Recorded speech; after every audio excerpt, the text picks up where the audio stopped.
عروج و زوال تو ساتھ ساتھ چلے گا. الحرب سجال بیننا، احد کے موقع پر آپ نے کہا تھا ینالون منا وننال منہم، یہ جنگ حق و باطل میں چلتی رہے گی، کبھی وہ جیتیں گے کبھی ہم جیتیں گے. عروج میں کیا کرنا ہے اس کے بھی اصول سیرت سے ملتے ہیں. جب زوال ہو پھر کیا کرنا ہے اس کے بھی اصول سیرت سے ملتے ہیں. زوال کے دور میں عروج کے جب اصول اپنائیں گے تو مار کھائیں گے، جو پچھلے 200 سال سے ہو رہا ہے کہ تسلیم کرنے پہ تیار نہیں کہ ہم شکست خوردہ ہیں، زوال شدہ ہیں، اخلاقی پستی مادی اسباب سے بھی زیادہ امت کے اندر پیدا ہو چکی. تو وہ بدر میں 313 تھے تو آج 313 بھی نہیں ہیں، اور اتنوں نے یہ کر دیا اتنوں نے وہ کر دیا، تو وہ تطبیق غلط ہو رہی ہے. اللہ تعالیٰ نے مدینہ میں جا کر اسلام کو عزت بخش، قوت بخش، لہٰذا آپ نے اقدام کیا. اور مکے میں قوت نہیں تھی،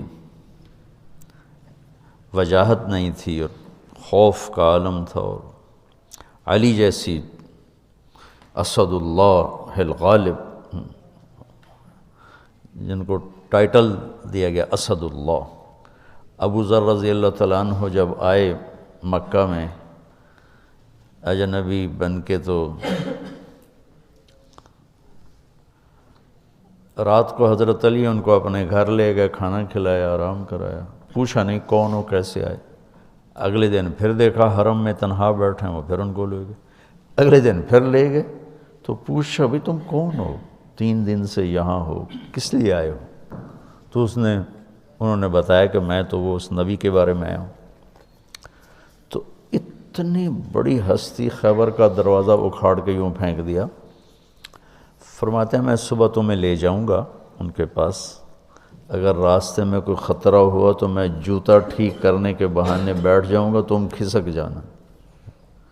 جب ضعف ہو تو کیا کرنا ہے وہ یہ ہے. اب ضعف میں بھی تلوار اٹھائیں گے تو قتل عام ہوگا مسلمانوں کا، اور اسلام بدنام ہوگا. اس لیے وہاں صبر کا حکم. عز الدین بن سلام، ہاں سلطان العلماء انہیں کہا جاتا ہے، مصر میں تھے، شافعی تھے، رکن الدین بیبرس کے دور میں. تو انہوں نے بہت خوبصورت انداز میں یہ بات سمجھائی ہے اس میں انہوں نے. تو اب ضعف کا دور ہے، معجزہ نہیں ظاہر ہوا کہ جبریل آئیں اور اٹھا کے مدینے اتار دیں، یا براق پہ بٹھائیں اور جا کے مدینے اتار دیں. معجزہ نہیں ہوا، کیونکہ امت کو سبق دینا ہے کہ جب ہم پہ زوال ہوگا پھر کیا کرنا ہے، طاقت میں ہوں گے پھر کیا کرنا ہے، قوت میں ہوں گے پھر کیا کرنا ہے، اجتماع قلوب ہوگا تو پھر کیا کرنا ہے، انتشار ہوگا تو پھر کیا کرنا ہے. یہ سیر صحابہ سے انتشار کا. تو یہ اس وقت جو قائدین ملے نا امت کو، قائدین، انہوں نے ان سے یہ سہو ہوا کہ امت کو امت بنانے کی بجائے نا، چونکہ 200 سال پہلے مغرب کا غلبہ ہو گیا، اس سے پہلے غلبہ اسلام تھا، تو جتنی تحریکیں چلتی تھیں وہ اصلاح نفس، اصلاح اخلاق، اصلاح احوال کی چلتی تھیں، جو علماء یا صوفیہ جو کوشش فرماتے تھے. لیکن جب باطل کا غلبہ ہوا 200 سال پہلے، تو ایک رد عمل کی نفسیات پیدا ہوئی. تو باطل کا قبضہ ہو گیا ہے، ان کو نکالو. چونکہ تقریباً تمام اسلامی بلاک جتنے تھے سب پر England, France, Holland, Portugal Spain یہ قابض تھے۔ تو اس میں رد عمل میں چلے گئے، ہماری جو تھی قائد جماعت جو تھی نا، قائدین جماعت، وہ رد عمل میں چلے گئے۔ اس رد عمل میں امت کی تربیت اور اصلاح کا کام پیچھے چلا گیا، اور باطل سے ٹکرانا وہ پہلے آ گیا، بغیر صفات کے اور بغیر تیاری کے۔ تو ہر جگہ شکست ہوئی، ہر جگہ بہت بری طرح پٹنا پڑا۔ جو سبب تھا اسے نہیں دور کیا، جس وجہ سے زوال آیا، وہ تھا دین سے دوری، اخلاقی پستی، یہ اس کا سبب تھا۔ اس کے ازالے کی بجائے ان سے ٹکرانا شروع کر دیا، تو ہر جگہ ناکامی ہوئی۔ پھر جو یہ باطل مغرب نے جو ملکوں کا قبضہ چھوڑا، وہ دوسری جنگ عظیم کی وجہ سے اتنے کمزور ہو گئے تھے کہ وہ قبضے برقرار ہی نہیں رکھ سکتے تھے۔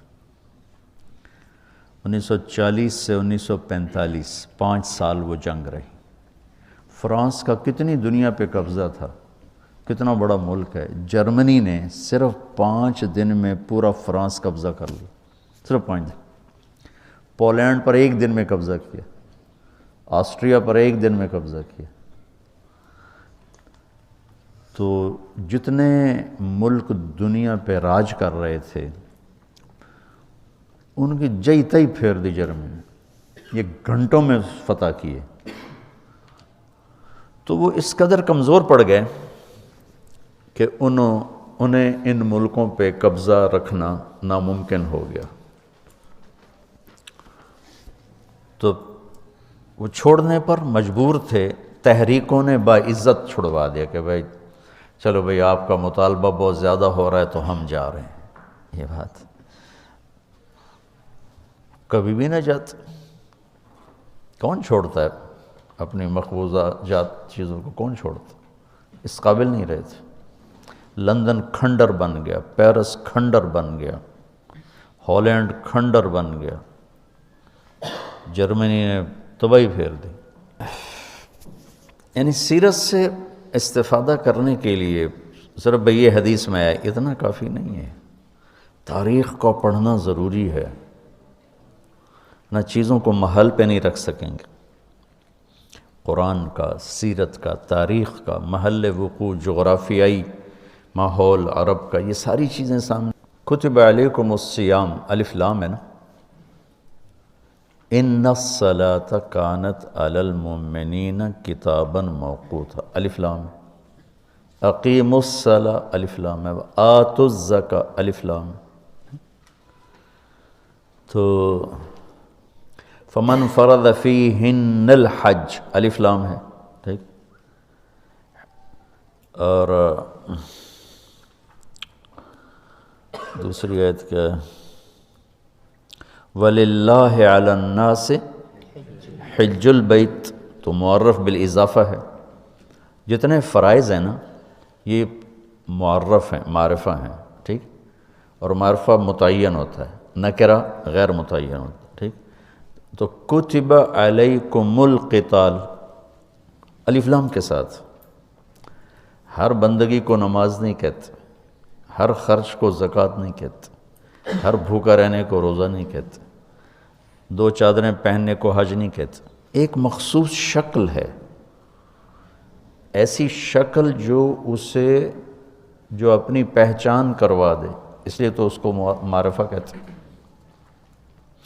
تو قتال پر بھی الف لام ہے، ہر کلاشن کو اٹھانے والا جہاد نہیں ہے، نہ قتال ہے۔ اس کے لیے کیا شرائط ہیں؟ اس مضمون کو علامہ عز الدین نے بیان کیا، پہلی دفعہ قلم اٹھایا انہوں نے، یہ 7ویں صدی کے عالم ہیں،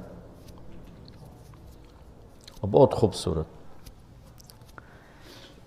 الف لام یعنی معرفہ کی صفات، شرائط پوری کر کے ہوئے نا، ایسے تو نہیں جو کھڑا ہو جائے۔ جب یہ عوام کے ہاتھوں میں گیا، نماز ایک انفرادی فریضہ ہے، عبادات انفرادی فرائض ہیں۔ یہ جو جہاد بمعنی القتال، یہ حکومت کے جھنڈے کے نیچے کیا جاتا ہے، عوام اسے نہیں کرتے۔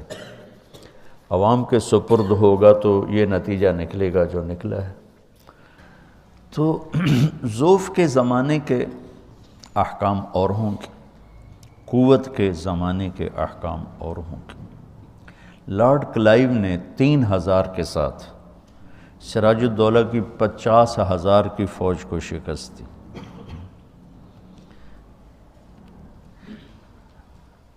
اور 3000 انگریز نہیں تھے سارے، وہ تو مقامی، انگریز تو چند سو تھے، باقی تو ساری مقامی فوج تھی، توپ خانہ، کہ وہ 17ویں صدی میں وہاں سائنسی ترقی شروع ہو چکی تھی۔ تو توپ خانے کی وجہ سے ان کے پاس وہی تلواریں، ادھر پورا توپ خانہ تھا۔ انہیں سراج الدولہ نے غداری کی، اب ٹھیک ہے کی ہے، میں اس کا انکار نہیں کرتا ہوں، لیکن یہ کوئی بڑی وجہ نہیں تھی شکست کی۔ شکست کی وجہ بہت بڑا فرق تھا اسباب کا۔ ایک آدمی نے جا کے ہیروشیما پہ بم مارا، ایک آدمی، وہ سارا ہیروشیما ناگاساکی کھنڈر ہو گیا۔ تو یہ تعداد پہلے دور کی بات تھی، زیادہ لشکروں کے ساتھ حملے کرنا۔